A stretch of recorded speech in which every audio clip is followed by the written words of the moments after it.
Alright, so this is very new to me. First off, I don't really mess with the VTuber sphere very much in general.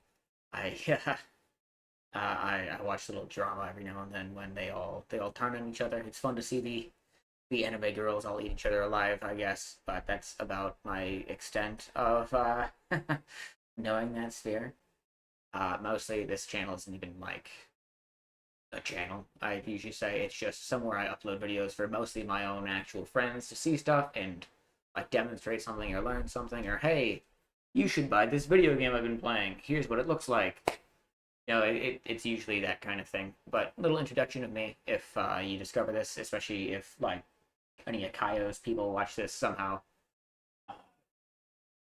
I mostly do like historical European martial arts stuff in my spare time. I'm a big weapon nerd in general, and then also guns. Alright, you're good. Cool.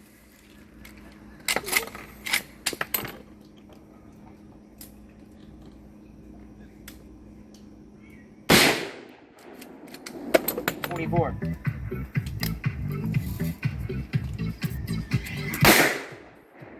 That is not bad, actually.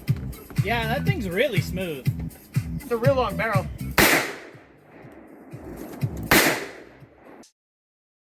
If it's a weapon, I probably like it, and I've probably spent some time learning how to use it because I think that's fun, mostly. And I'm trying to be a more positive part of that because a lot of people are kind of assholes. There's this thing I talk about a lot called gun autism, which is where people get taught how to do something once, and then they decide this is the rigid, this is how it's done, we can only do it this way, and we need to shit on anyone that does any other way. You see stuff like that a lot, like fucking a lot of times people from the military then expect that what they learned as like an infantryman or worse is like one single training session as a cook is universal, right? Whereas really like use case dictates everything. There's a lot of nuance to everything, and what works for me might not work for you. So I try to be a little bit more collaborative when it comes to figuring out what works for somebody. Like background, I was a scout in the army for a while. Obviously, I'm not now, if the hair doesn't give that away. But I was also the armorer, the ammo handler, some other stuff. So if there was a range, I went to it. If there were guns being shot, I shot them. People were struggling to qualify, I helped them figure out how to qualify. Then I try to teach people pretty often. In person, I just got done taking a British dude out and teaching him how to do some stuff. It's a fun time. I like to spread what I know. So we're gonna go through this. I'm gonna try to cut a lot of it out. I'm not really very good at video editing. I'm trying to get better. But I'm going to try to creatively cut so it's still worth it to watch the original video if you just watch this, because even though I don't have any views or monetization, I still feel like kind of a parasite by doing this. She straight up said in the comments, like, hey, if you want to react to it, do it. So, because which I appreciate, by the way. Thank you, Kayozia. I don't know how you say your name. Anyways, that's enough of me awkwardly babbling, I guess. We're gonna hit play. I'm going to attempt a range vlog. Yes. I got a nice little camera that should. I also attempted this. I bought a lid cam that's supposed to go on your head and do POV stuff. Yeah, it didn't come with a micro SD card. Did not read that part, so I went to the range and yeah, could not record anything. So that sucks. But I'm trying to do basically the same thing. So it was kind of the thing. It's like, oh wow, she just went out and did the thing I've been putting off doing for like a year. Fuck. So it kind of motivated me to get off my ass and do it. So thank you, random lady that I don't know at all. Thank you for inspiring me. Firing accurately with this gun, I'm not gonna get my CCW. But here is this one. This is my first one. This is that's very valid. Just right off the rip, I respect that. If you don't feel ready, you don't think you're safe to the people around you, don't carry, because you're still responsible for your bullets.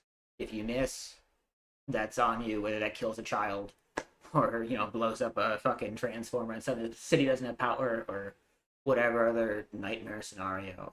It's still on you, so you should be confident. You should train to an acceptable standard first. I saw this and I thought, like, wow, fuck yeah. Responsibility is huge with me. I really like when people actually take accountability for themselves. 380. This is the one that we need ammunition for. And then this is my P226 X5. I have no idea where that even came from. And this is First off, I love the super video gaming animations. It's like, oh, my arm.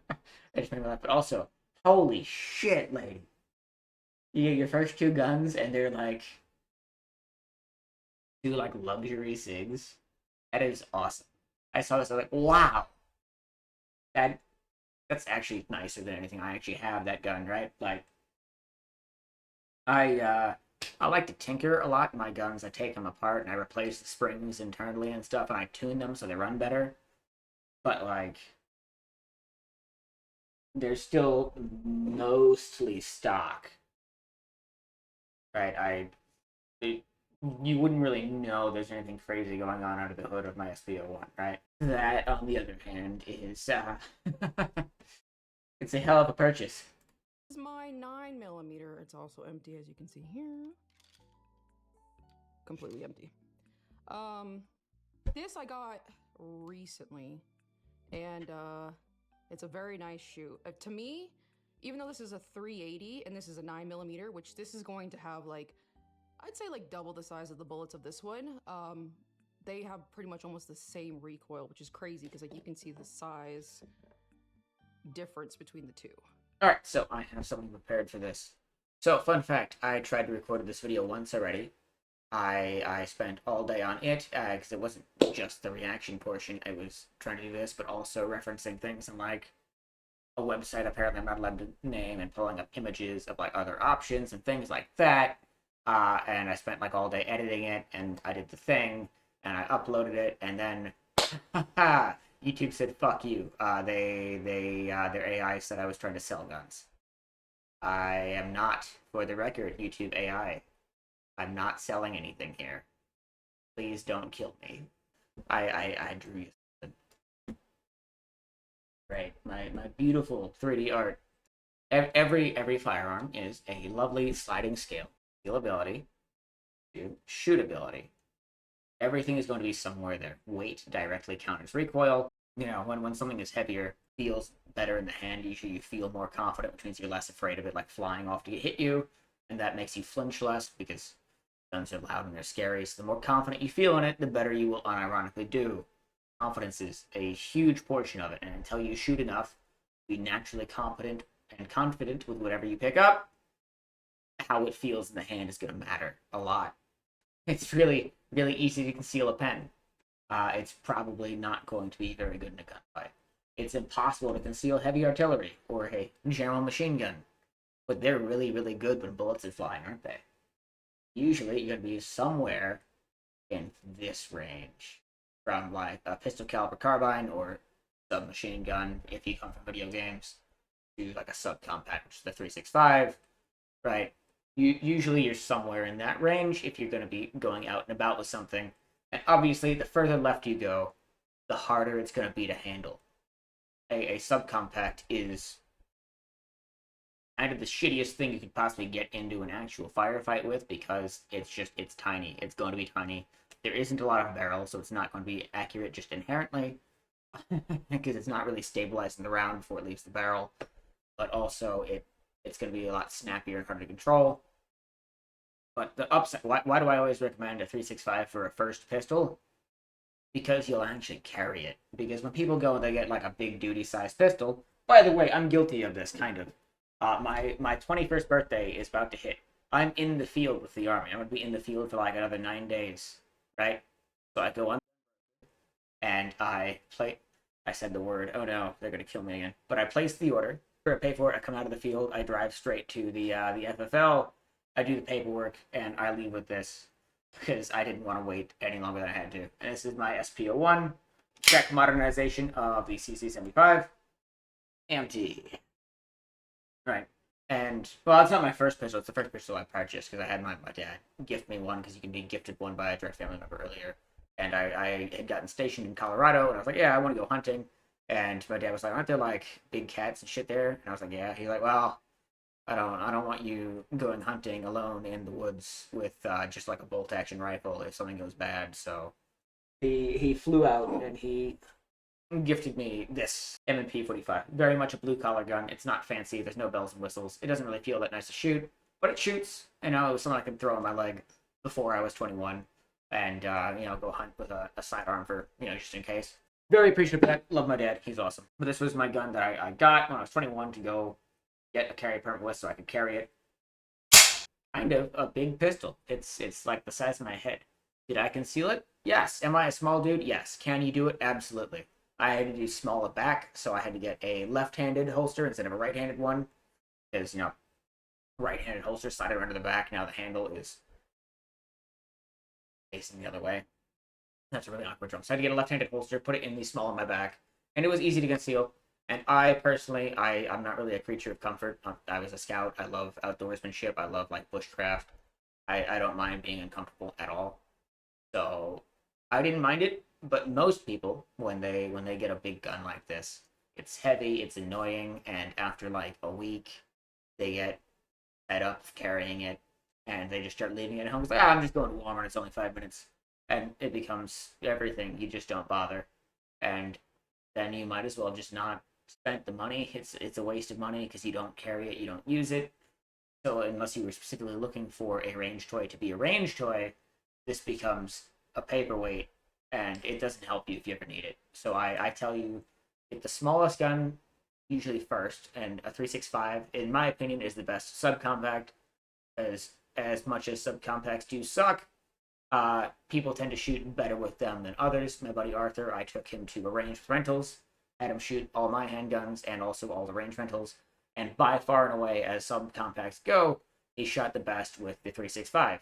Right? Why is that? It's a low bore axis, which means that it is more in line with your wrist compared to a lot of others, which means that when you fire, it can transfer straight down the forearm and into the skeletal structure, as opposed to if it's higher up, then instead of going straight back into your bone, it pushes back like that, which creates more muzzle flip, which is harder to stabilize. So that's a big part of why the 365 does so well. It's got that low bore axis, and it's just quite reliable. So it's a more pleasant shooter than most subcompact firearms. But a subcompact that you have on you is still better than the full size you left at home, because even if you're not maybe going to be winning any marksmanship fucking trophies with it, at least it'll keep you alive, right? I very much support the purchase. I understand you don't shoot as well as the full size. That's going to happen. You need to train a lot more with a smaller pistol. Yeah, it's a good first pistol. It is. Even if it doesn't feel great, it's a good first step, and it's important to start there, because once you start somewhere basic and you get used to the habit of carrying and shooting it, you can notice where the shortcomings to you personally are, so that your next purchase is, you know, something that you like more and you can build off of. And 365s aren't super expensive. You can find them used for like under $400 if you look enough. So, you know, it's a nice place to start out. Now, you went out of your way and got the crazy fancy one with, I think, a ported barrel. Like, this one's supposed to be like an everyday carry, like you carry on your body, and then this is like kind of like more like a leisure gun, maybe home defense, but a lot of people use it for like, I guess, target practice and stuff like that. Yeah, it's basically a competition gun. It's a very nice gun that you got there. I'm jealous. I want one bad. The 226 has been on my bucket list for a long time. I just haven't gotten there. But it's a very, very nice handgun. My magazines. Yeah. And work, considering isolated, so we're just gonna do the microphone on the camera, and at worst case I'll do a voiceover, and then I can do possibly get a microphone set or something like that. Yeah. Anyways. Oh no! Alright, so I didn't know when I wanted to throw this in. This is probably as good as anywhere. So you mentioned it's really snappy for you. I think the camera's mirrored. It is mirrored. Anyways, so right here on this brand, it's going to be different somewhere, but you look around. It says 115 grain is usually what I shoot for target. Keep in mind the grain of your ammunition, that's the weight of the bullet. So a heavier round will tend to, you know, feel a little bit snappier in the hand. So before you go and completely replace your gun, you could just try looking for lighter ammunition. You know, a heavier grain will often do more effect on target, but first off, for target shooting, that doesn't matter, right? You can train in a low caliber. A lot of guns have a 22 caliber conversion for range time actually, because it just more reps in with your trigger is basically more important most of the time than like anything else, because you get used to not flinching, you get very comfortable with the gun. It tends to help out a lot. So you can run a lighter grain round and it will snap a little bit less at you, and it'll make it easier to get your time in. So just consider that. I don't know if she mentioned what grain she buys. Let's find out. I usually buy my ammunition from here just because I like the place in particular, but I was having trouble today finding the one I was looking for. How much were you looking for? This should be fine. I want to throw in here. I'm sure the camera's on like your chest and not your head, which is fair. But it still makes me think of, I cannot imagine being this short. I'm already short. I'm only 5'6". I'm not a big dude. I'm a pretty skinny dude as well, right? I'm a small dude, but I'm just the camera angle of like walking around, looking at like people's midsections is just wild. Okay. Special 380, 95 grain. Wow. Alright. 85 to 95 typically. So this was 95 grain, it said. Cool, so that's the heavy stuff. Fantastic. Yeah, that might be part of your issue. You can go down a whole 10 grains. That might feel a little bit nicer. I showed you the wrong side. Alright. So Bass Pro Shop in my area of Wisconsin, it was Cabela's. Oh my god, I love Cabela's so much. It makes me so happy just to go there. I used to go there with my dad all the time. But yeah, no, stuff like this, it makes me super happy just to see. They're such nice stores. It's so nice to just go around it. See some of the slot machines back there where it goes into the casino. Yeah. But as you can see, this place is gigantic. There's an area of the Ours did not have a casino. store where you can buy boats. There's just everything you could ask for, and like 6 billion taxidermies. There's actually a range here as well. Yeah, fucking Cabela's or Bass Pro Shop is fucking. They're awesome stores. They're fantastic. We're gonna skip forward some more. I get to the actual shooting. For some reason, my camera started going crazy right now, so I don't know why it's zooming in and zooming out. I do fix it in a second. Oh Jesus. But here I am taking I don't remember the that first part. shot. I forgot about And that. the footage just like straight cut out, and I used the rest of the ammunition, but it just cut it out, so sorry about that. I'm trying my best. It's my first time vlogging the range. It's gonna go so fucking terribly when I do it, don't you worry. And honestly, one of my first time vloggings in general. I'm not a really big vlogger, but I'd like to do it more, because like, I had a lot of fun doing this. And as you can see, I try to, you can kind of see my hands trembling. Yeah. Just because I'm so new to this. Yeah, and that's one of the biggest things that'll throw people off too. So first I'll mention this this nice little gap here. There. So you're holding the gun with like this much gap, it looks like. Which means you're making that bore axis higher, which means again, if it's higher, it wants to rotate. Whereas if you get that nice high and tight grip, then it wants to go more back into you and your skeletal structure can go against it. That already is going to make every round's recoil feel significantly stronger. So I imagine it's going to be very snappy out of a tiny gun, yeah. As for the trembling, that really only goes away with dry fire. Like, dry fire is the #1 thing you can do to improve. Here's all you do, right? Triple check clear. You're going to get your knife stance, your high and tight grip, your fucking other hand. Put this generally forward. You rotate your arms in on each other, like you're trying to crush the gun in half. Right, and that locks out and stabilizes it, and then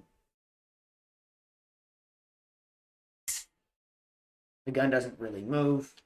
And by doing that, practicing that like 5, 10, 15 minutes a day, you can have some very, very, very significant improvements in how you shoot. It's like the #1 way you actually improve. It's just it's really good because you can do it so regularly, and it's just you're going to take your red dot, then put it on your light switch, right?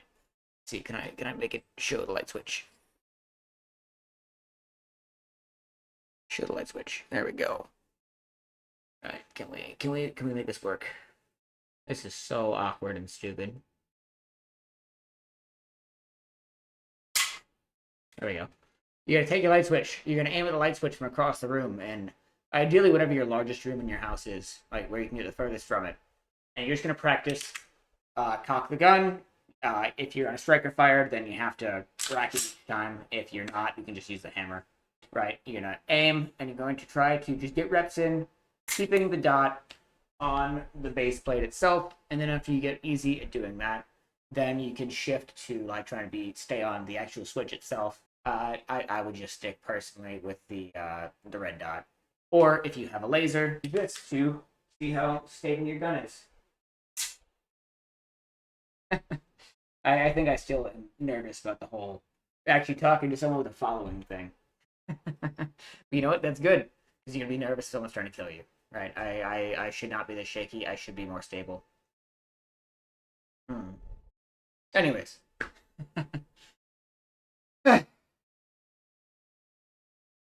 Hold on. And as for the trembling, you mostly get out of that with dry fire, right? Do this extra stupid. Try to do this with the camera fucking sideways. I think that was still good. But you know, by practicing just dry fire a lot, you'll get a lot of that tremble out. You get a lot of that anticipation of the trigger out. There's a lot of people, if you hand someone a gun and you tell them it's loaded, and you tell them to shoot, and it's not actually loaded, they go to squeeze and go, yeah. And if you're flinching like that, or if you're anticipating recoil, you will throw every single shot. It's bad. I feel like a parasite. I feel guilty. Don't kill me, please. I think this is where I started firing and noticed that like my bullets are not in the chamber like they should be. I did have a lot of issues with my 380 today. I think I might be able to just chalk this up to the ammunition, but because this is my first gun, Most new firearms have like a between 200 and 500 round break-in period before they really start to run smoothly. 365, 380 break. Yeah. 200 to 300 round break-in period. Though some tight tolerance or stiff magazine springs may require up to 500 rounds to achieve total mechanical smoothness and reliability. Yeah. When you get a new gun, you just gotta shoot it. You just gotta buy rounds and put it through. You don't really know if there's an issue with the gun or not until you've done that, right? You just gotta put it through its paces, and if after like 300 to 500 rounds it's still giving you issues, then it might be defective and you might have issues. But generally, you gotta put them through the paces. I don't know. That gap between the beaver tail and the top of your hand, though. I am tight like a firm handshake. Like a firm handshake. I don't know what was right and what was wrong with this gun. You know what I mean? As you can see, like every time I shoot, it definitely... I don't want to be mean. I'm not trying to be mean. I'm not. But that looks to me like when you give someone like a Desert Eagle for the first time.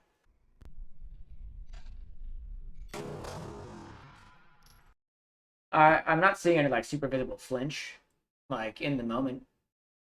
Like I'm not seeing the gun jerk down or anything before it fires, so that's good.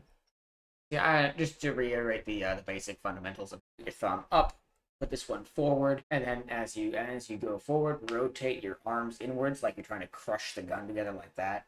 Get a nice stable grip and lean forward, never backwards. I don't know how you shoot. If you're leaning backwards, don't do that.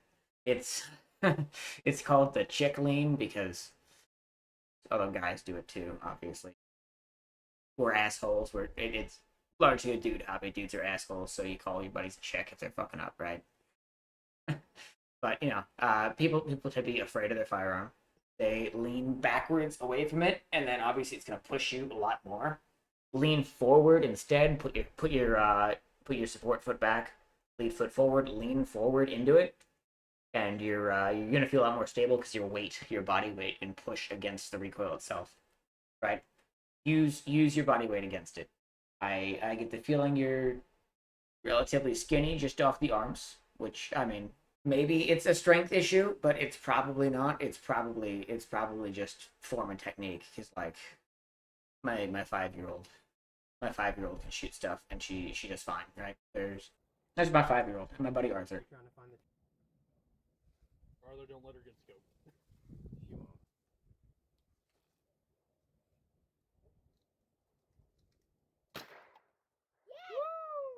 Yes. No, my cousin's actually probably respectful. Yeah. There's more bullets in the mag. Do you want to keep going? Or you want to go down? It'll be hard. It's all good. It's all fun. Keep going. Go pew pew pew. Yeah. Whee! Hold on. Oh no, copyright music. If only I was monetized and it mattered. You're empty. You did it.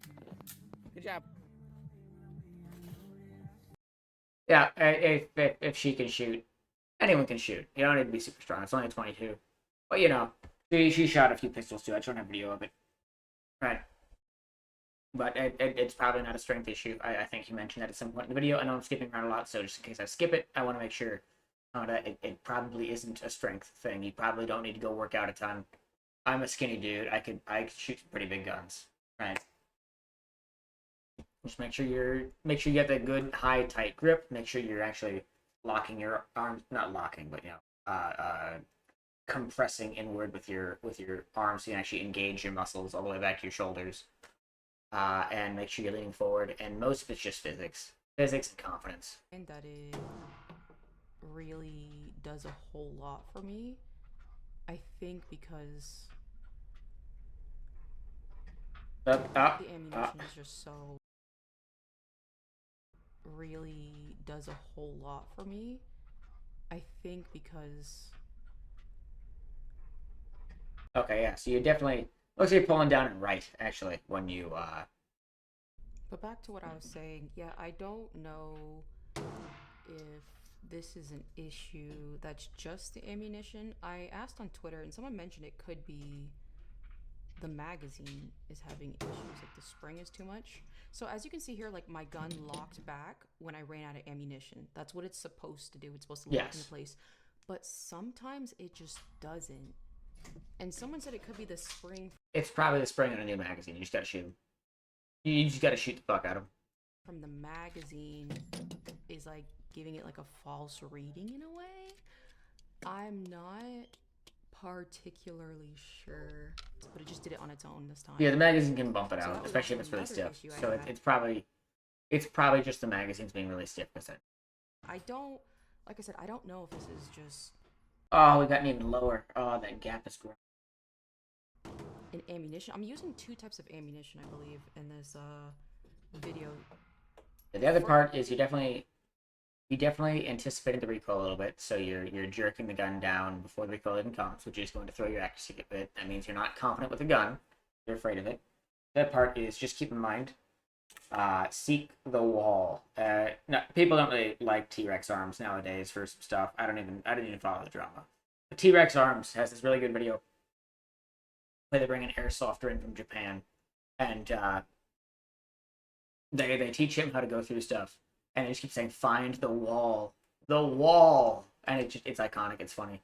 But anyways, to really show this, I gotta use my left hand, which is fine. This is a very, very light trigger, so it's almost hard to, like, just show the thing. But, right about there is the wall. So you're getting ready to shoot, you pull back to the wall, and then it's just a little bit more. So you gotta get used to finding that wall. So you pull back, you take up. Now the hammer's forward, so now I gotta... Right about there. You get ready, you aim, you find the wall, you pull back to the wall, and then once you're at the wall is when you kind of can actually decide to shoot. You just got to get very comfortable with it. You have to learn your trigger, you need to know when it's going to go off. Right about there. Right. And also, that little bit of grindy slop after the wall, where you have to pull back a little bit more, will also lessen when you shoot the gun more. So it'll get less there and it gets easier. I don't think the gun is too much gun for you. It's just... It takes time to get good with. It's a subcompact, so it's going to be snappier. Firstly, the one that I got at the store, but I think towards the end I might use my Homari defense or something. Hornady. My hollow points. Yes.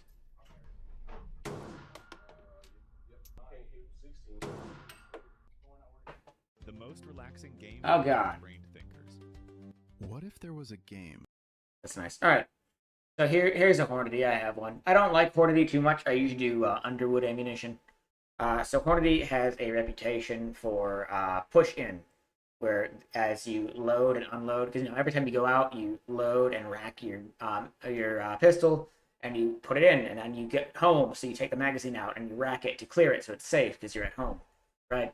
And as you do it after a while, it will set back the bullet a little bit. This little bit there will eventually set in.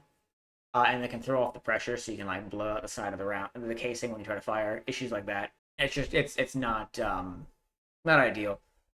So make sure that if you're using Hornady, try to make sure that every time you unload that round, try to shuffle around where in the magazine it is. Like unload the mag, put that one you ejected in the bottom, so it's like shuffling a deck, so you get it last again. Although, because if you're doing the same one over and over, eventually you're gonna push that in, and you're gonna fuck up the chamber pressure, and it can cause issues. Just stay on top of that.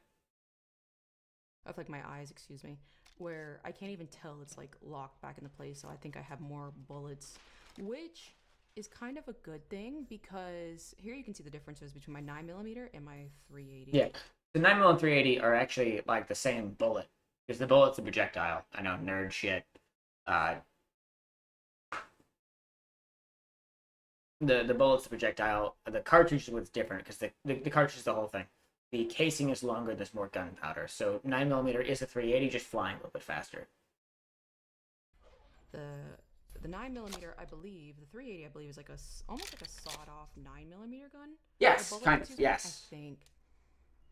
But you can, whenever I can't see the slide is locked back in place, Getting it's so very low on me because I can see where I anticipate the shot, and that's like a bad thing. Here, I thought my 9mm was as equal as my 380, and then I shot it, and it scared the shit out of me. Yeah. I shot it and had to take a minute to be like, because it was just like, it was so strong. I got this gun recently, and I love shooting it so. It looks like,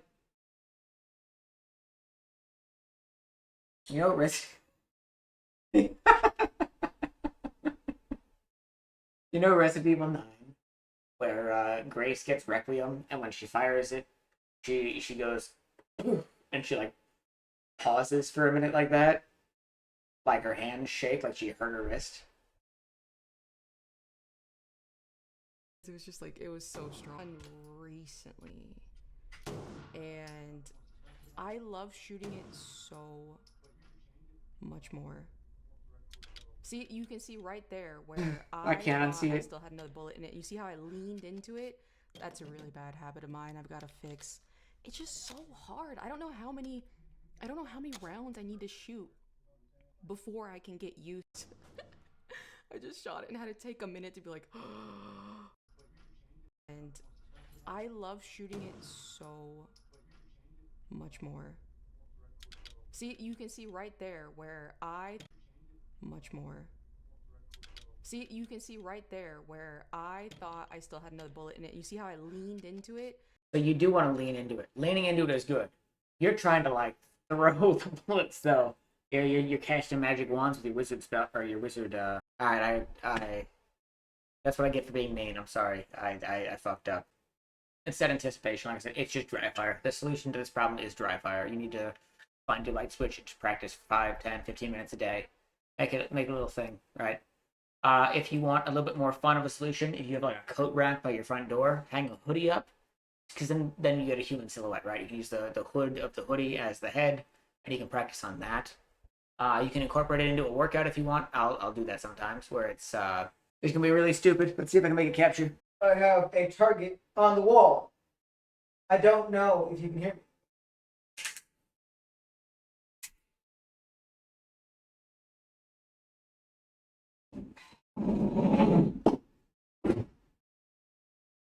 That probably looks really stupid, but it's a way to add a workout to it. It's just sit-ups.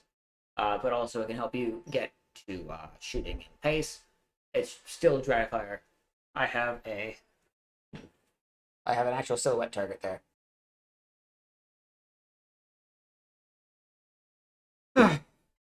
Yeah.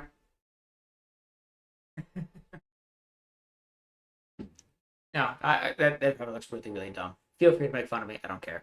Right? But hey, it's a way to make it fun and like a little bit more interesting with the dry fire. You just practice that trigger, practice. If you incorporate like some kind of exercise into it, it can be beneficial because that fatigue you feel and also trying to go faster, it can roughly simulate the like I have hiccups right now. Sorry, but I can roughly equivalent that like I'm in danger stress, and it can help you like shoot a little bit better when you're actually freaking out. The other thing that's really good for that is like competition. Even if you want to be like an actual competition shooter, go to a competition and just try. Just trying to like race the clock and race other people will help you become better under pressure. It's just so hard. I don't know how many rounds I need to shoot before I can get used to the fact that the gun is gonna make a noise when I shoot. You can see it really jerking back there. I don't know what. I even started going to. Are your arms bent? Are your arms forward and like not locked out necessarily, but just forward, or are they bent like this? If they're bent like this, that's also gonna hinge your elbows, and that's gonna feel like shit. Now you could do the whole like John Wick like car center X relock where like it's locked in with your chest or up by your eye. That's a thing, but that's a pretty high level thing that you probably shouldn't start out with. Just if you're like, it's hard to tell from this thing. It just looks like your arms are going like at an upward angle. Again, I think the camera's on like your chest. So that's probably. But if your arms are bent, because I've seen people like try to shoot like this before, don't do that. Just an if, right? To the gym. I don't like doing upper body. I started going to the gym specifically so I can get some like upper body strength to hopefully hold the gun better. I don't know if I'm not leaning into it correctly, but I swear to God, this stuff just knocks me back. Maybe this is just, it's just something I have to get used to. It probably is about leaning into it. I don't know. You mentioned leaning in, so maybe you know about it. But yeah, you want to have your body weight into it, not like, if you're just a little forward, or if you're like straight up, or God forbid if you lean back, yeah, it's gonna push you a little bit more. Now, should 9mm be physically pushing you?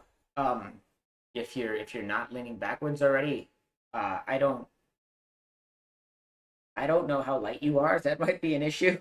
Because like body mass might matter a little bit more in this equation than muscle. There's not a lot of muscle that goes into shooting like small caliber firearms. It's usually technique and form. to. I don't know. But and even if you were lighter, you could probably cheat that with physics just by kicking your back leg further back, like more of a tripod, like.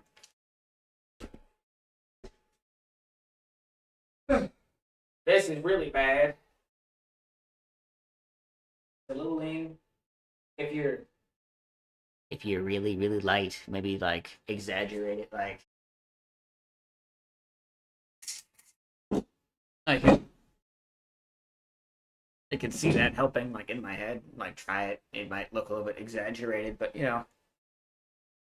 get more body weight forward, get more of a kickstand with your leg. You probably be all right. This gun is fantastic. It is such a.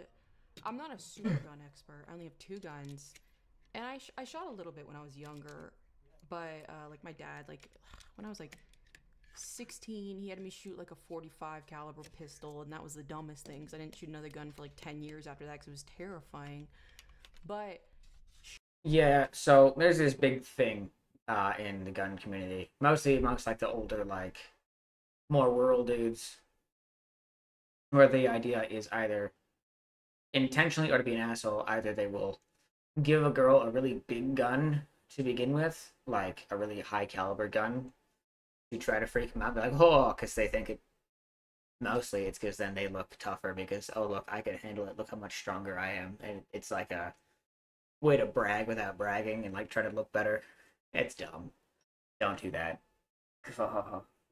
Or they'll just do the thing where it's like, oh, you're a girl, you want a gun. Well, you want a super tiny gun because it's cute and girly, like the blue, pink revolvers or something. And then it's super tiny, so even though it's a tiny round, like 380, it doesn't weigh anything, so it still feels like shit. Either way, it's just not a good thing. It's just not. 45 isn't really that bad. I was 12 when I started shooting this 45. This was my dad's first ever semi-automatic because he was like, he's a rural blue-collar farm boy. So for him, it was all revolvers and bolt actions, lever actions, pump shotguns was like what he grew up with and what he used for hunting and all that. This was his first ever semi-automatic handgun.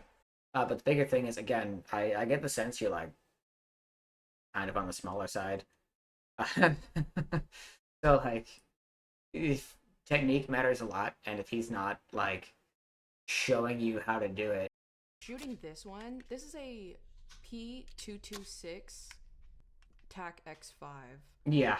I got it on sale. Every time you put the gun out, the gap grows. Oh god. 25th anniversary America sale. A lot of gun stores were having sales, and so I got it then. This gun retails, I believe. Yeah, that grip is actually scaring me. I wouldn't want to shoot like that. So that's not doing you any favors. At $24.99. Christ. And I got it on sale for $1,500. And I was like, oh, that's a great deal. But it feels so smooth. If not a little bit better with iron. Yeah, so that's normal. It's a full-size versus compact. So I shoot both of these guns about the same. I shoot a lot. But this is the P09C, which is a compact, newer model on the SP01, right? With these, like, side by side. Like, inch of barrel, and, the grip is longer. I shoot this one naked about as well as I shoot this one with the red dot. And most people do, right? That's just kind of how it works because it's a bigger gun. Again, I referenced the chart. Oh no, I got rid of the chart. Oh fuck. Oh god, I'm a failure. I'm so bad at this. Okay. Alright. We've recovered. We're okay again. It's the sliding scale. You cannot escape the scale. No amount of skill will ever escape the scale. While an optic can disproportionately affect its place on the scale and make this shoot about as well as this pistol, this gun, no matter what I put on it, will not shoot better than this gun. This gun is still bigger. This is still to the left on the sliding scale. It's less to the left now, but that puts it in line with this, not past it, right? And if I were to put a red dot on this, it would move further to the right again, because it's getting bulkier, but it's getting easier to shoot. Likewise, a lot of people will like to have a really like heavy or even weighted light on the front end, right? This is a very, very light. It's not really doing me any favors there, but still. Iron sights on this gun, which is nice because it's just a great gun.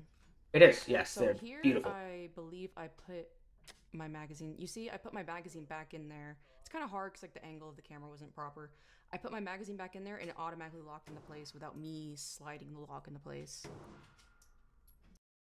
The slide flew forward without disengaging the slide lock. Yeah. That's gonna probably be the magazine.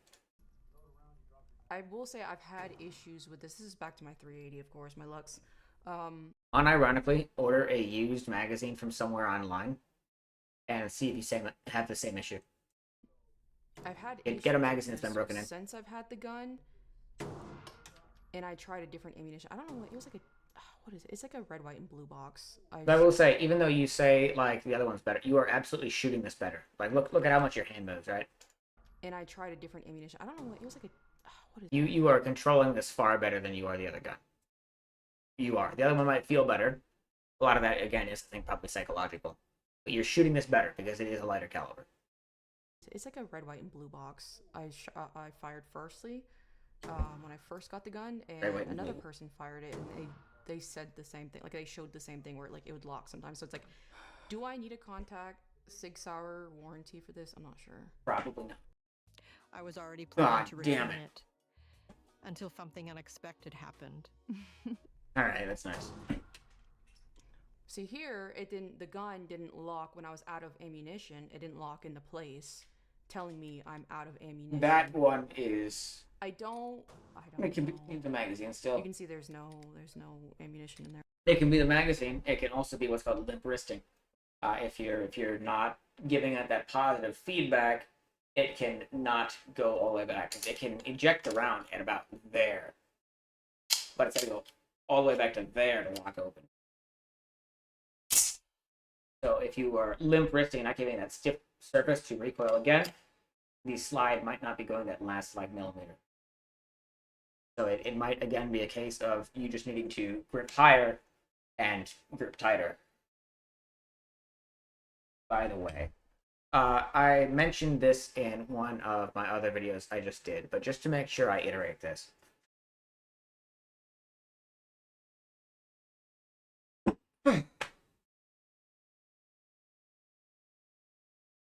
Alright.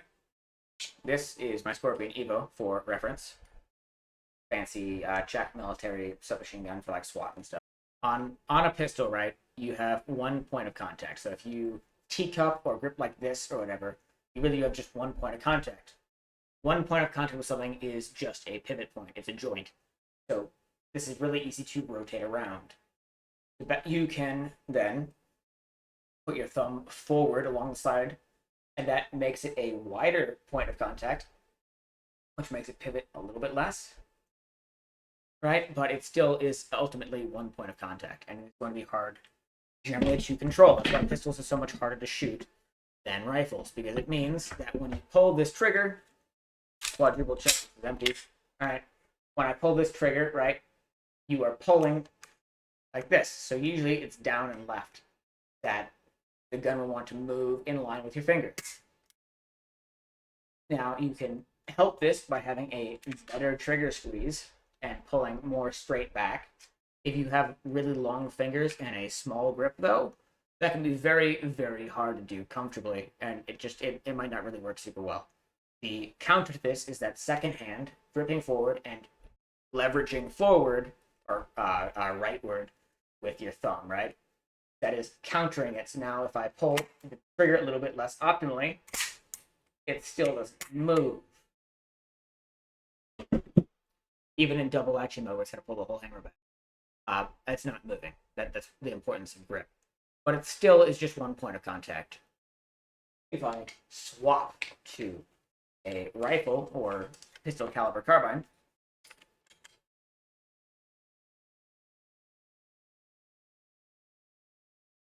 I get 1 point of contact, 2 points of contact, 3 points of contact, 3 points of contact, 4 points of contact. And now I'm rock steady. And it doesn't matter how I pull this trigger, as long as my points of contact are good and I'm holding it right. I can fucking lift up like this and pull that way, and the gun doesn't move. You don't have that with a pistol, so that grip matters a whole lot more, and that trigger squeeze matters a whole lot more. On a rifle, unless you're doing like extreme long range, your trigger squeeze really doesn't matter. Some people will crucify for that because that whole gun autism thing I said before, because that's not the rules. They're not supposed to say that, but it's true. On a rifle, your trigger squeeze doesn't matter very much. On a pistol, it matters a lot more.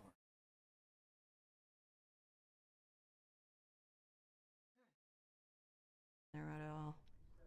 I was trying to show the camera that you can't see anything into the barrel, but I couldn't really get it from this perspective. I'm using an Insta 360 Go Ultra, by the way. It's this little tiny camera. Lid cam. And it clips off from the main body of the camera, and you can get this little clip. I think it comes with it if you buy a special pack. It comes with a clip, and you can clip it onto your hat. So I'm wearing a hat, so that's how you guys can see this movie. Oh, it is on your head. Oh. Oh no! And I believe I'm about to. I feel like an once again- asshole now. I shot about 50 rounds. I'm into so this sorry. gun. I'm about to run into the issue again where I go to shoot it, which you could see that bad form where it's like I leaned into my gun, like I'm anticipating it, which is bad. And Yeah, it recoil didn't anticipation lock bad. into place yet again. Yeah, that might be part of it. I don't know if this is a spring issue. Is it a case of is the gun too big for your hand? Do you need to grab down there to like reach the trigger comfortably? It doesn't even look comfortable that way. It's just so nice. It's so. Are your hands smooth. small? I do want to get my CCW here soon. Like I kind of mentioned at the beginning of the video, I'm not super comfortable with my 380. I'm not gonna lie, I don't know what. So here's a question for you. How do you intend to carry? As with a dude, it's usually pretty simple. You just have a holster in the pants. Hold on. You just have a holster right there, right? And then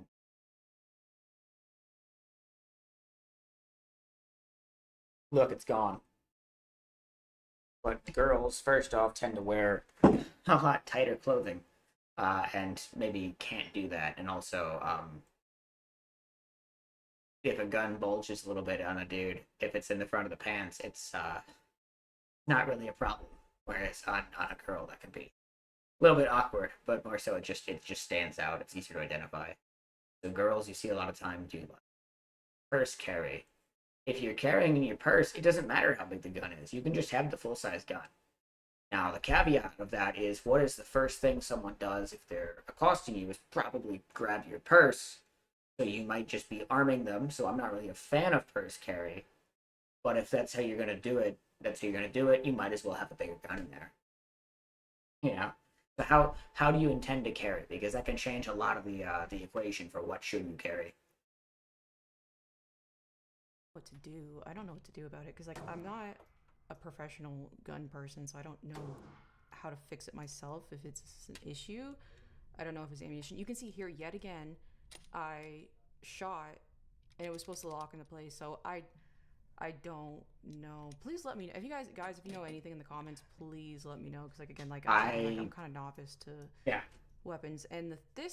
I made a joke before. I think I re-recorded instead of keeping it in. Not even a joke. I was like, I'm sure you gotten a fuckload of unsolicited advice here. Myself being guilty for that because everyone likes to pour in advice, especially if it's a girl. So I hope none of this is like overbearing or insulting. Again, before I made this, I made a comment, be like, hey, do you mind if I would react to this? I have like a channel of nothing. It's not for views or money or anything. I just want to respond because I think it's a really good point for most people newer to guns. I think these are good things to go over so that like future new people can understand it and better, right? Instead of having to figure it out themselves. So okay, I hope I don't come across as like a dick. I'm very happy and proud that you are getting into the sphere. You're taking this step to be responsible for your own safety. I respect the fuck out of that. I respect that you are confident enough to share, even if you are obviously going to make mistakes because you're new to something and everyone does when they're new to something. So like I hope I don't come across as like a patronizing dickhead